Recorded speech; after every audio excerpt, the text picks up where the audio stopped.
Hello दोस्तों, science tech classes के YouTube platform पर आपका स्वागत है। आज आप देखेंगे प्रत्यास्था चैप्टर का यानी क्लास 11 का फिजिक्स पार्ट सेकंड का प्रत्यास्था चैप्टर का थर्ड पार्ट। ठीक है, तो फर्स्ट में उसका परिचय बताया गया था, दूसरे में उसमें प्रतिबल और विकृति के बारे में जानकारी दी गई थी, तीसरा आज आप देखेंगे उनका प्रतिबल विकृति के आधार पर जो वक्र रेखा बनेगी यानी जो ग्राफ बनेगा उसके बारे में जानेंगे। ग्राफ से जानकर क्या फायदा होता है? ग्राफ आपको ये बताता है कि हम कितने कम समय में किसी भी वस्तु के बारे में जानकारी इकट्ठा कर सकते हैं। ग्राफ हमको ये जानकारी देता है। ग्राफ सिर्फ और सिर्फ आपका टाइम बचाता है और तुरंत ही डाटा एनालिसिस में सहयोग करता है। ठीक है, तो आज आप देखेंगे, हेडिंग लिखेंगे प्रत्यास्थता की सीमा, है ना, प्रत्यास्थता की सीमा, प्रत्यास्थता की सीमा, प्रत्यास्थता की सीमा। आपने देखा था प्रत्यास्थता किसे कहते हैं? किसी भी वस्तु पे जब बल लगाया जाता है, ठीक है, किसी भी वस्तु पे जब बल लगाया जाता है तो वो वस्तु जो है अपने लगाए गए विरूपक बल का विरोध करता है और वापस उसी अवस्था में आ जाता है जब बल हटा लिया जाता है। तब इस गुण को क्या कहते हैं? प्रत्यास्था कहते हैं। आज ये देखना है प्रत्यास्था की सीमा, यानी वो वस्तु जब बाह्य बल लगाया जाएगा तो वह कब तक अपने आप को होल्ड कर सकता है, यानी पूर्णता चेंज होने से अपने आप को बचा सकता है। आज वही देखेंगे। लिखेंगे किसी पदार्थ पर लगाए गए विरूपक बल के कारण उत्पन्न हुई विकृति, किसी पदार्थ पर, ठीक है, किसी पदार्थ पर लगाए गए, किसी पदार्थ पर लगाए गए विरूपक बल के कारण, विरूपक बल के कारण, किसी पदार्थ पर लगाए गए विरूपक बल के कारण उत्पन्न हुई विकृति, उत्पन्न हुई विकृति, उत्पन्न हुई विकृति को, उस सीमा को, उत्पन्न हुई विकृति की उस सीमा को, उस सीमा को जिसके अंतर्गत पदार्थ में प्रत्यास्थता का गुण विद्यमान रहता है, जिसके अंतर्गत पदार्थ की, जिसके अंतर्गत प्रत्यास्था की, जिसके अंतर्गत प्रत्यास्था का गुण विद्यमान रहता है, जिसके अंतर्गत प्रत्यास्था का गुण विद्यमान रहता है। ठीक है, जिसके अंतर्गत प्रत्यास्था का गुण विद्यमान रहता है। किसी पदार्थ पर लगाए गए विरूपक बल के कारण उत्पन्न हुई विकृति। ठीक है, अगर किसी भी पदार्थ पर आप बाह्य बल लगा रहे हो तो बाह्य बल लगाने के बाद उसमें देखेंगे उस पदार्थ में कुछ रूप चेंज हो जाएगा। जो रूप चेंज होगा और ये क्या मतलब उसका फाइनल ये है कि उस सीमा यानी कि जितना भी आप बल लगाए हो उस बल के अंतर्गत, ठीक है, उस बल के अंतर्गत वह वापस अपनी अवस्था को प्राप्त कर ले। ठीक है, मतलब बल की अंतिम सीमा के अंदर वह अपने पूर्व अवस्था को प्राप्त कर ले, वह कहलाता है प्रत्यास्था की सीमा। अगर उस पॉइंट के बाद जरा सा भी बल का मान आपने बढ़ाया तो वह अपने गुण को खो देगा। ठीक है, वह अपने गुण को खो देगा। ठीक, अच्छा, तो ये हो गया। अब इसमें एक वैज्ञानिक आए थे, रॉबर्ट हुक। इन्होंने क्या दिया था? हुक ने एक नियम दिया कि अगर आप बल लगा रहे हो विकृति उसमें हो रहा है तो दोनों के आंख में इसमें ग्राफ खींचा कि कितना बल लगाने से कितना उसके रूप में चेंजिंग होता है। तो हेडिंग डालेंगे हुक का नियम, हेडिंग डालेंगे हुक का नियम, हुक का नियम। हुक ने क्या बताया था? सन 1679 ईस्वी में रॉबर्ट हुक ने विभिन्न पदार्थों पर, ठीक है, कहना पड़ेगा, सन 1679 ईस्वी में, सन 1679 ईस्वी में रॉबर्ट हुक ने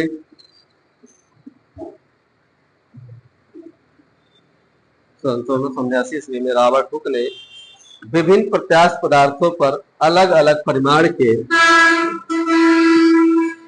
विभिन्न प्रत्यास्थ पदार्थों पर अलग अलग परिमाण के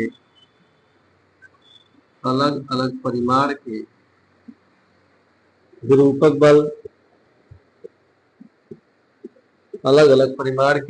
बल लगाकर उनमें उत्पन्न होने वाली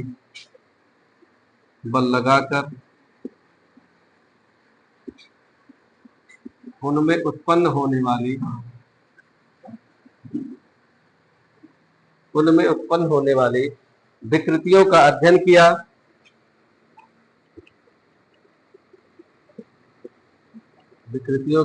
किया और निष्कर्ष निकाला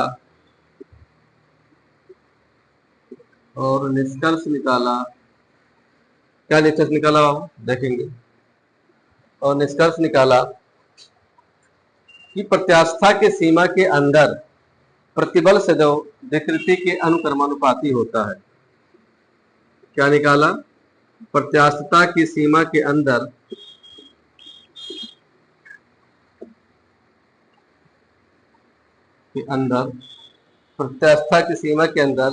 प्रतिबल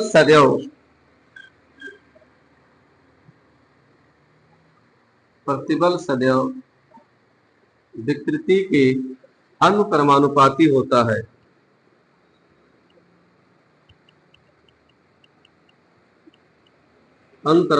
होता है। ठीक, ये वास्तव में यही हुक का नियम है। इसका मतलब क्या हुआ? इसका सीधा सा अर्थ ये हुआ कि अगर हम यहाँ पर, ठीक है, एक ग्राफ यहाँ लगा रहे प्रतिबल और ये है विकृति, ठीक है, प्रतिबल और विकृति ग्राफ हम आपको यहाँ बना दे, यहाँ बना के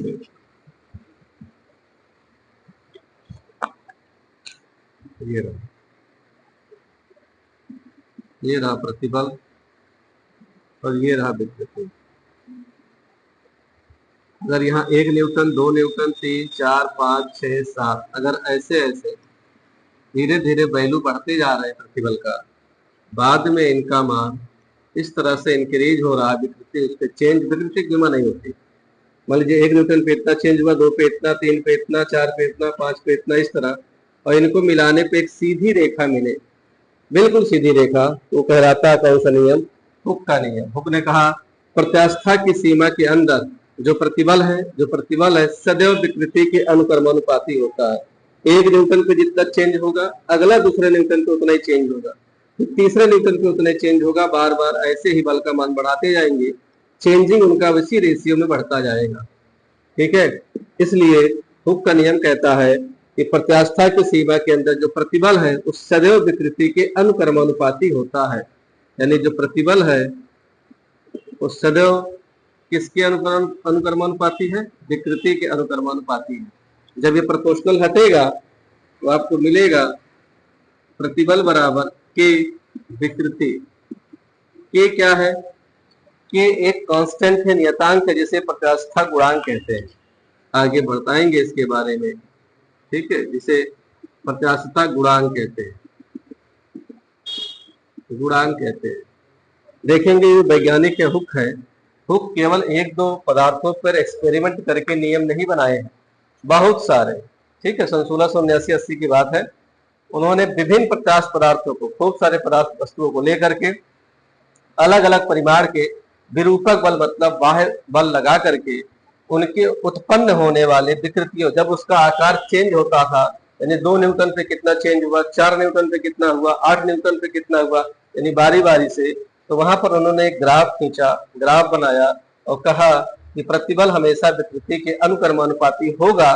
कब? जब उसको हमेशा किसमें रहेगा? प्रत्यास्था की सीमा में रहेगा। अगर ये सीमा नहीं रहेगा तो ये नियम फॉलो नहीं करेगा। लगेगा 10 न्यूटन तो भागेगा उसकी विकृति 2 मीटर 4 मीटर और इसका लंबाई बढ़ जाएगी। इसलिए कंडीशन याद रहे, प्रत्यास्था की सीमा के अंदर प्रतिबल सदैव विकृति के अनुक्रमानुपाती होता है। यही कहलाता है हुक का नियम। ठीक है, अब प्रतिबल विकृति वक्र बनाएंगे, उसके आधार पे हम ये तय करेंगे कि कितने लिमिट तक कोई भी वस्तु अपनी वास्तविक सीमा में आ सकता है, कब वो जो है प्लास्टिक हो जाएगा, कब वो भंजक हो जाएगा। ठीक है, फिगर बनाते हैं।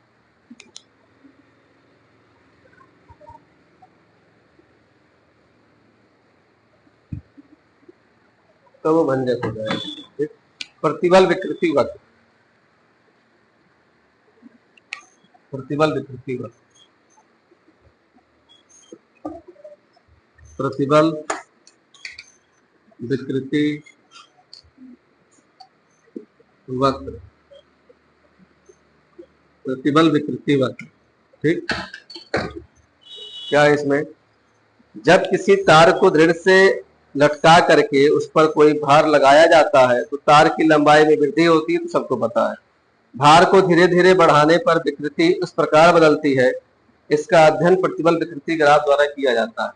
ठीक, जैसे मान लीजिए यहाँ पे कोई तार है, ठीक, इसकी लंबाई अभी कितना है, यल है। इसके नीचे कोई वजन लटका दिया जाए, ठीक है, इसका द्रव्यमान कोई लटका दिया जाए, बाद में देखेंगे इसकी लंबाई आगे चल करके थोड़ा सा बढ़ जाएगा, पतला हो जाएगा, थोड़ी सी लंबाई इसकी बढ़ जाएगी। अब इसकी लंबाई कितनी होगी, मान लीजिए इतना था यल, यहाँ डेल्टा यल हो गया, तो पूरी लंबाई कितना हो गया, एल प्लस डेल्टा यल। इसकी लंबाई बढ़ गई, आपने यहाँ वजन लगा दिया, इसकी लंबाई बढ़ गई। सवाल यह है कि बल लगाने यानी प्रतिबल लगाने, बल लगाने के बाद उसके आकार में कितना परिवर्तन हो रहा है, इसी का हम ग्राफ द्वारा अध्ययन करेंगे। ये लगभग सभी पदार्थ वस्तुओं पर लागू होगा, जो इसके सीमा में आते हैं, जो नहीं आते हैं, सब डिसाइड हो जाएगा इसी से। ठीक है, सबसे पहले बनाएंगे एक्स एक्सिस पे विकृति। चलो ये मान लीजिए ये एक्स एक्सिस है, एक्स अक्ष है, ये रहा विकृति, ये वाई एक्सिस है, ये है प्रतिबल, ये है प्रतिबल, विकृति और प्रतिबल। ठीक, इसमें हम क्या बनाए, यहाँ पर एक शुरुआत में ओ डैश, ठीक है, ओ डैश। आगे देखेंगे इसकी लिमिट एक पॉइंट ई तक ले जाते हैं, इसकी लिमिट पॉइंट ई तक ले जाएंगे, ये रहा बिल्कुल सीधा, यहाँ पॉइंट ई, यहाँ पॉइंट ई है। उसके बाद इसमें देखेंगे थोड़ा सा कर्व आएगा, पॉइंट ए, फिर वह कर्व थोड़ा सा और आगे जाएगा,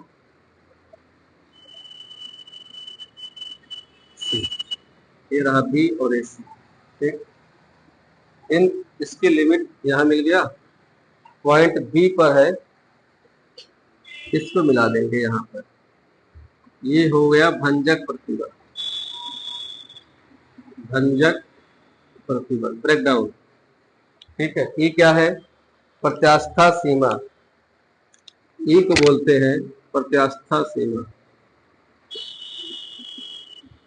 प्रत्यास्था सीमा बोलते हैं।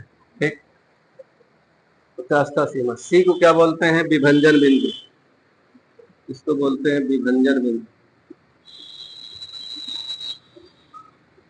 विभंजन बिंदु। ठीक, ओपीई, इतने पूरे एरिया को बोलते हैं प्रत्यास्थ क्षेत्र, प्रत्यास्थ क्षेत्र। ईएबीसी को बोलते हैं प्लास्टिक क्षेत्र, ईएबीसी को यानी इस पूरे एरिया को, इस पूरे एरिया को बोलेंगे प्लास्टिक क्षेत्र, प्लास्टिक क्षेत्र बोलेंगे। ठीक है, इस पूरे एरिया को बोलेंगे प्लास्टिक क्षेत्र। चलो, इन पूरे जो रीजन है 5 भागों में डिवाइड किया गया है, देखेंगे इसमें। पहला जो रीजन है वो है ओपी क्षेत्र, यानी जो इसका फील्ड है ओ से पी तक, ओपी क्षेत्र। दूसरा जो इसका रीजन है वो है पी क्षेत्र, पी से ई, पीई क्षेत्र। तीसरा जो रीजन इसका है वो है ई ए, ई से ए, ई ए क्षेत्र। चौथा जो इसका रीजन है वो है ए बी, ए से बी। पांचवा जो इसका क्षेत्र है वो है बी सी, क्षेत्र हो गया इसका बी सी, बी सी। ठीक, ए बी क्षेत्र, बीसी क्षेत्र, इनके बारे में जानना है। ओपी क्षेत्र में क्या है, देखिए ओपी क्षेत्र में क्या है, इस क्षेत्र में विकृति के कम मान के लिए प्रतिबल विकृति के अनुक्रमानुपाती होता है। यहाँ पर बिल्कुल यह हुक के नियम का पालन करेगा, जितना आप प्रतिबल लगाएंगे विकृति उतना होगा। ये बिल्कुल सीधी रेखा में फॉलो करेगा।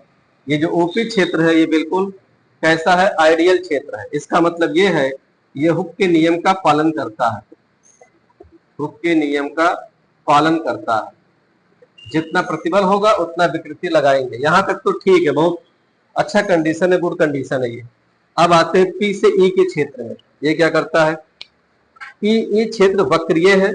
जैसे जैसे बल का मान हम बढ़ाते जाएंगे, यहाँ पर बल का मान बढ़ाते जाएंगे, अगर उस बल को अचानक से हम हटा लें, ठीक, अचानक से ऐसे हटा लें, तो कुछ समय के बाद वह धीरे धीरे धीरे धीरे अपनी पूर्व अवस्था में आएगा। पूर्व अवस्था में तो आएगा लेकिन कुछ समय के बाद आएगा। यहाँ पी क्षेत्र कैसा है, वापस तो आएगा लेकिन कुछ समय के बाद आएगा, ठीक है, कुछ समय के बाद आएगा। ये आइडियल कंडीशन नहीं है, ये बहुत अच्छा वस्तु के लिए अच्छा नहीं है, अच्छा केवल हुक का नियम वाला है, ठीक है। अब आते हैं ई ए क्षेत्र। ई ए क्षेत्र क्या है, प्रत्यास्था सीमा ई के बाहर तार को खींचने पर भाग ई में विकृति तेजी से बढ़ती है। इस स्थिति में तार की लंबाई में अस्थायी वृद्धि उत्पन्न हो जाती है। इस स्थिति में तार के भाग लटकाने पर, हटा लेने पर तार अपने मूल आकार में नहीं लौट पाता। इसका मतलब ये है अगर हम भार को और धीरे धीरे बढ़ाते जाएं, एक समय ऐसा आएगा कि अगर आप भार हटा भी लेंगे तो वह अपनी पूर्व अवस्था में लौट के नहीं जाएगा। ये का मतलब हुआ कि वापस लौट के नहीं जाएगा, ठीक है, वापस लौटकर नहीं जाएगा। कहाँ नहीं जाएगा, अपनी पूर्व अवस्था में नहीं जाएगा। जब अपनी पूर्व अवस्था में नहीं जाएगा तो इस वाले क्षेत्र को कहते हैं प्लास्टिक क्षेत्र। लिखा भी गया देखो प्लास्टिक क्षेत्र, यहाँ तक तो सही था इलास्टिक क्षेत्र। इसका मतलब था जैसे जैसे आप बल बढ़ाते जाएंगे वैसे वैसे अपनी पूर्व अवस्था में चला जाएगा। पीई का मतलब यह है कि आप बल बढ़ा रहे हो, जैसे उसको हटाओगे वापस कुछ देर के बाद जाएगा। ये भी लगभग सही था। ये क्षेत्र में क्या है, आप बल का मान बढ़ाते जाओगे, यानी वजन का मान बढ़ाते जाओगे, और अगर उसको हटा भी लोगे तो वापस अपनी पूर्व अवस्था में वो नहीं जाएगा। जब अपनी पूर्व अवस्था में नहीं जाएगा उस क्षेत्र को कहते हैं प्लास्टिक क्षेत्र।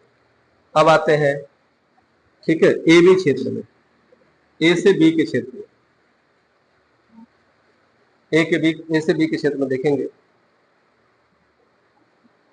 तार की लंबाई में वृद्धि तेजी से होती है। विकृति के तेजी से बढ़ने से पतला तार होना शुरू हो जाता है। तार का परिच्छेद क्षेत्रफल एक समान नहीं रहता, यहाँ पर प्रतिबल अधिकतम हो जाता है। इसका मतलब यह है कि अगर बल का मान और बढ़ाते जाएंगे, जो तार था अपनी मूल अवस्था में था वो ना रह करके तार पतला हो जाएगा, ठीक है, तार क्या होना शुरू कर देगा, तार पतला होना शुरू कर देगा ए बी कंडीशन में, ठीक है। ए बी क्षेत्र में क्या जाएगा, तार पतला होना शुरू कर देगा,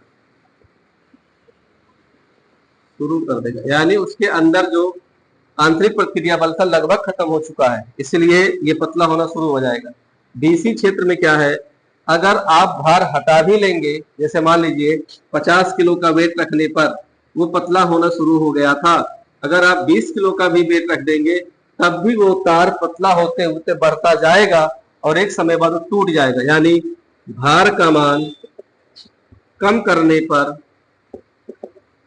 भार का मान कम करने पर भी, कम करने पर तार टूट जाता है, तार टूट जाता है। इसको कहते हैं विभंजन बिंदु, इसी पॉइंट पे टूटता है, ठीक है। अब आगे हम इन्हीं ग्राफ की सहायता से क्या पढ़ेंगे, प्रत्यास्था और विभंजन बिंदु के बीच में हम वस्तुओं का वर्गीकरण करेंगे। कौन कौन वस्तु थे, तन्य पदार्थ था, भंगुर पदार्थ था, और क्या था, प्रत्यास्थ बहुलक पदार्थ था। इसी के आधार पे तन्य पदार्थ यहाँ पर डिसाइड करेंगे, इसको आप बना लीजिए, ठीक है। इन्हीं के आधार पर प्रतिबल विकृति वक्र जो आप है, इसी के आधार पर हम पदार्थों का वर्गीकरण करते हैं, इसी के आधार पर पदार्थों का वर्गीकरण करेंगे, पदार्थ का वर्गीकरण करते हैं। तो पदार्थ 3 प्रकार के होंगे, कौन कौन सा होगा, तन्य पदार्थ, भंगुर पदार्थ, अगला होगा तन्य, दूसरा होगा भंगुर और तीसरा होगा प्रत्यास्थ बहुलक पदार्थ।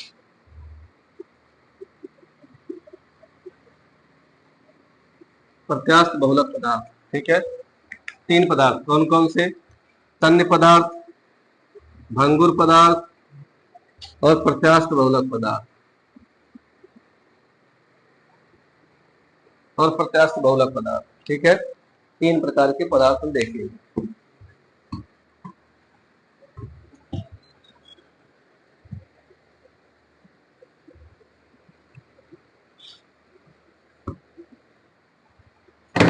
तन्य पदार्थ में हेडिंग डालेंगे तन्य पदार्थ। तन्य पदार्थ, इसका नाम क्या होता है इंग्लिश में? Ductile material. Ductile material, ductile material, ठीक। ग्राफ बनाएंगे इसका इस तरह करके, ठीक है। एक तरफ विकृति और यहाँ प्रतिभा, ठीक। इन दोनों के ग्राफ बनेगा, ठीक है, इस तरह करके,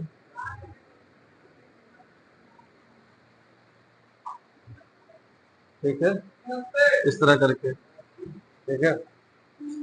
डक्टाइल मटेरियल में देखेंगे वे पदार्थ जिनके प्रतिबल विकृति वक्र में, यानी कि प्रतिबल विकृति वक्र में प्रत्यास्था सीमा तथा विभंजन बिंदु के मध्य, पॉइंट याद रखना, प्रत्यास्था सीमा व विभंजन बिंदु के बीच, ये दो हमेशा आएगा। इन्हीं के प्रत्यास्था मतलब वह अपने पूर्व अवस्था में वापस आएगा, विभंजन का मतलब वापस नहीं आएगा, वो टूट जाएगा, ठीक है। वापस आने को प्रत्यास्था सीमा और विभंजन के बाद टूट जाना, इन्हीं दोनों के बीच में वस्तुओं का क्या करेंगे? वर्गीकरण हम अध्ययन करेंगे। तो लिखा भी गया है वे पदार्थ जिनमें प्रतिबल विकृति के ग्राफ में प्रत्यास्था की सीमा और विभंजन बिंदु के बीच जो प्लास्टिक विरूपण की विशाल मात्रा होती है, ठीक है। इन्हीं दोनों के बीच में प्लास्टिक की विशाल मात्रा होती है, प्लास्टिक की विशाल मात्रा होती है। विशाल मात्रा, विशाल मात्रा मतलब प्लास्टिक क्षेत्र, प्लास्टिक क्षेत्र मतलब वापस दोबारा अपनी अवस्था में नहीं आएगा, एक बार बिगड़ गया तो बिगड़ गया, ठीक है।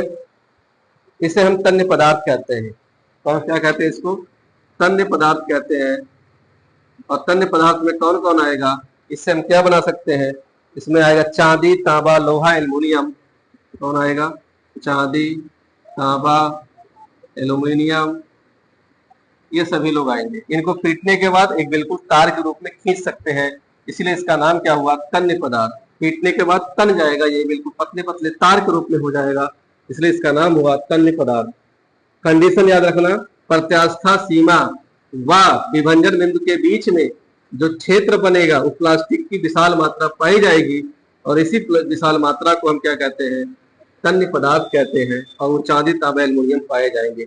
इसका ग्राफ आप जानते हैं, ये क्या था? ये था इलास्टिसिटी की अंतिम सीमा, ये विभंजन बिंदु, इसके बीच में जो पाया जाता है उसी को कहते हैं प्लास्टिक क्षेत्र, ठीक है। आगे भंगुर पदार्थ, इसमें भी वही कहानी, आगे ही लिख दे रहे हैं भंगुर पदार्थ। भंगुर पदार्थ यहाँ भी ग्राफ बनाएंगे, एक तरफ क्या लिखेंगे? विकृति, एक तरफ क्या लिखेंगे? प्रतिबल, ठीक है। इसका ग्राफ कैसे बनेगा? इसका ग्राफ इस तरह से बनेगा, ये ऐसे बनेगा इसका ग्राफ, ठीक है। वे पदार्थ जिनमें प्रतिबल विकृति वक्र में, प्रतिबल विकृति वक्र में प्रत्यास्थ सीमा तथा विभंजन के, यहाँ भी सेम कंडीशन, कौन कौन सीमा? प्रत्यास्थ व विभंजन बिंदु, प्रत्यास्थ व विभंजन बिंदु के मध्य प्लास्टिक विरूपण की अल्प मात्रा होती है, के बिंदु के बीच प्लास्टिक का अल्प मात्रा, प्लास्टिक का अल्प मात्रा मौजूद होता है, ठीक है, बहुत कम मात्रा। प्लास्टिक मतलब अपने अवस्था का विरोध न करना, जिसमें बदल जाना तो बदल जाएगा, बहुत कम मात्रा होती है, उसे भंगुर कहते हैं, भंगुर पदार्थ कहते हैं। कौन सा पदार्थ? भंगुर पदार्थ कहते हैं, ठीक है, भंगुर पदार्थ कहते हैं। जैसे कांच, कच्चा लोहा आदि, कांच, कच्चा लोहा आदि, ठीक है, ये सभी ठीक है, भंगुर पदार्थ की परिभाषा समझ गए। प्रत्यास्थ व विभंजन बिंदु के बीच कौन कौन से प्रत्यास्थ, मान लीजिए प्रत्यास्थ लास्ट में विभंजन बिंदु है, ठीक है, विभंजन बिंदु है, इनके बीच में प्लास्टिक की अल्प मात्रा मौजूद होती है, बहुत कम मात्रा। इसका मतलब जैसे बल लगाओगे वह अपने आप को परिवर्तन ज्यादा नहीं कर पाएगा, चकनाचूर हो जाएगा, टूट जाएगा। उसमें कांच आता है, कच्चा लोहा आता है। जब उसकी मात्रा बहुत ज्यादा होगी तो प्लास्टिक इतना मजबूत होगा, उसमें चांदी तांबा एल्युमिनियम आएगा। चांदी को कितना पीटो तुरंत टूटेगा नहीं, तांबा को कितना पीटो चकनाचूर नहीं होगा, लेकिन कांच और कच्चा लोहा तुरंत टूट, कच्चा लोहा को लोहमटिया कहते हैं, तुरंत टूट जाएगा एक झटके में। इसलिए इसकी अल्प मात्रा मौजूद होती है, और ज्यादा होगा तो बढ़िया है, कम होगा तो ठीक नहीं है। तीसरा आता है प्रत्यास्थ बहुलक पदार्थ, ठीक है, प्रत्यास्थ बहुलक पदार्थ।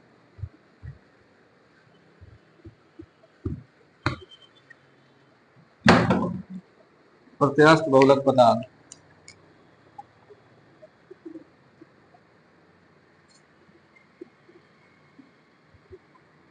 प्रत्यास्थ बहुलक पदार्थ, इसका भी वही ग्राफ बनाएंगे, लिखेंगे प्रतिबल और विकृति वक्र में, ठीक, एक तरफ हो गया विकृति, एक तरफ हो गया प्रतिबल, ठीक। इसका ग्राफ कैसे बनेगा, ये बिल्कुल ऐसे बनेगा, उल्टा, ये किसी नियम को नहीं फॉलो करेंगे। प्रतिबल विकृति में प्रत्यास्थ सीमा तथा विभंजन बिंदु के मध्य प्लास्टिक विरूपण की मात्रा नहीं होती है। यहाँ क्या लिखेंगे, प्रत्यास्थ और विभंजन के बीच, प्रत्यास्थ व विभंजन के बीच प्लास्टिक सीमा ही नहीं होती है, प्लास्टिक कुछ होता ही नहीं है, प्लास्टिक सीमा नहीं होती, प्लास्टिक सीमा नहीं होती। इनका प्रतिबल विकृति वक्र प्रत्यास्थ सीमा में भी सरल रेखीय ना होकर वक्राकार होता है, ठीक है। ये क्या है, प्रत्यास्थ सीमा में, प्रत्यास्थ सीमा में, प्रत्यास्थ सीमा में वक्र सरल रेखीय ना होकर वक्र आकार का होता है, सरल रेखीय ना होकर वक्राकार होता है।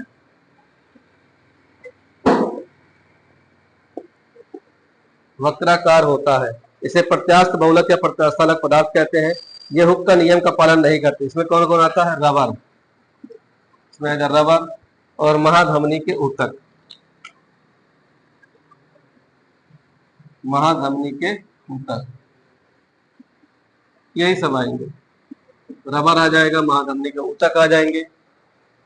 ये बिल्कुल एक्सेप्शनल कंडीशन है, किसी नियमों को फॉलो नहीं करता ये, ठीक है। प्रत्यास्थ व विभंजन के बीच में अगर प्लास्टिक क्षेत्र बहुत ज्यादा है तो तन्य पदार्थ, प्रत्यास्थ और विभंजन बिंदु के बीच में अगर कम प्लास्टिक क्षेत्र है तो भंगुर पदार्थ, प्रत्यास्थ और विभंजन के बिंदु के बीच में प्लास्टिक है ही नहीं तो बिल्कुल क्या पदार्थ कहलाएगा, प्रत्यास्थालक।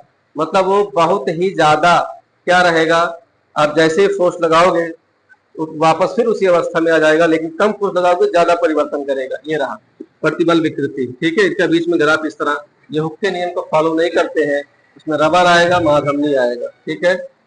चलो इतना ही रखते हैं और आज के लिए इतना रखते हैं। जय हिंद।